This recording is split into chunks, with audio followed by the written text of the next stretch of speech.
My sister told me she was not inviting my wife to her wedding because all the attention should be on the bride, so I grabbed my wife and went back home. So I'm my wife. We have been together since childhood. We have been dating since I was 17. The problem is she met with an accident when she was 11, and since then she couldn't walk. We are working on it, but it isn't promising at all. So we got married 8 months ago. My family and hers and our friends all joined us. My family criticized me for marrying so early and being rash. I have 2 elder brothers who are 2 years apart and 1 elder sister who's 4 years older than me. They attended my wedding, and I thought they accepted her. But a few days ago, we had a family dinner because, finally, my eldest sister would get married. Everything was going well, so we joked around, drank, ate, danced, etc. My wife was sleepy, so I took her upstairs and put her to sleep. She couldn't handle alcohol at all. I came downstairs, and after a while, out of nowhere, my sister said that it's better if my wife is not present in her wedding. I thought it was a joke, so I laughed. She said she was serious. I asked her why, and she said, she wants me to be beside her and not carry my wife around. I was like, what? She's not a burden. She's family. And I told her that. She said after that, she accepted my wife, but I will end up paying too much attention to my wife instead of being with her, and it's only reasonable that a brother should always be with her sister during her wedding. I just said I would always be with her, and she doesn't have to worry about my wife. That's when my brothers came in.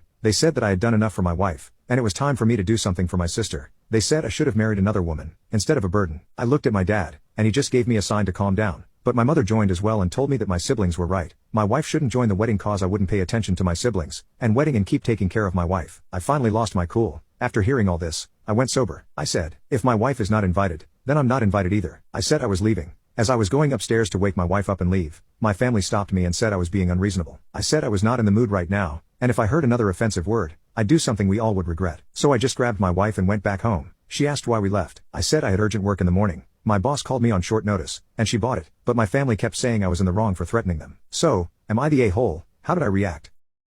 My sister-in-law is throwing a baby shower for me, and she wants to give me back my family and invite my nightmare step-siblings. Now she's losing money because I told her to cancel. My husband and I are expecting our first baby in a few months and my sister-in-law offered to throw us a baby shower. I was really in love with the idea and accepted, and then my mother-in-law got involved. But my sister-in-law disrespected the one clear boundary regarding the baby shower that I had, and she refuses to let it go despite being told by not only me, but mother-in-law and my husband as well. She insisted that my half-siblings should be invited as well as finding bio-family from both sides and inviting them. This is an absolutely never thing for me. I did not invite them to my wedding and I have not seen or spoken to them in several years. But she's going extremely hard on the but family argument. Background. I'm an affair baby. My father cheated on his wife and I was the result. His wife kicked him to the curb and he and my mother stayed together. I was born and they did not take care of me, and when I was 3 I was removed from their care by CPS. None of my biological family wanted me. My mother's family were supposedly good Christians who couldn't stand the thought of an illegitimate affair baby, and my father's family were not in the position to take care of such a young child. My father's ex-wife ended up taking me. I'm not sure why. The fact she was paid to take care of me was possibly the reason. I do know is I was not loved. My half-siblings ranged from 11 to 17 at the time and they all hated me. It was made perfectly clear to me from a young age that I was never to call her mom and I was never to call them my brothers and sisters. My father's family were still in their lives and knew how I was treated, and they wouldn't even report it to my caseworker. I mentioned it once or twice, but I think she found it easier to dismiss a kid's words. My childhood was miserable and I was seen as a burden and as someone who should never have been born. My half-siblings continued visiting their mom as adults and all just made it clear they couldn't stand me and were disgusted by my presence. I just left when I was 16 and nobody ever reported me missing or came looking for me. My sister-in-law knows my background and she knows that I would never want them in my life again. But push she continues to do, and I spoke to my mother-in-law, and she tried to take over more, but sister-in-law insisted that she had offered first. When she brought it up again I told her to cancel the shower, and I would rather have no shower than one thrown by her when she can't respect my boundaries. Mother-in-law stepped in and is now hosting one, but sister-in-law is pissed because she had spent a while planning and had paid for some stuff already. Mother-in-law said she'd give her the money back, but sister-in-law said I was in the wrong and I should appreciate her for wanting to give me back my family. I told her I had no family until I met them and she needs to accept that my blood relatives do not want me and I do not want them. I know she keeps telling my husband how wrong I was and he keeps defending me, but I feel bad about the tension now. Am I the a-hole?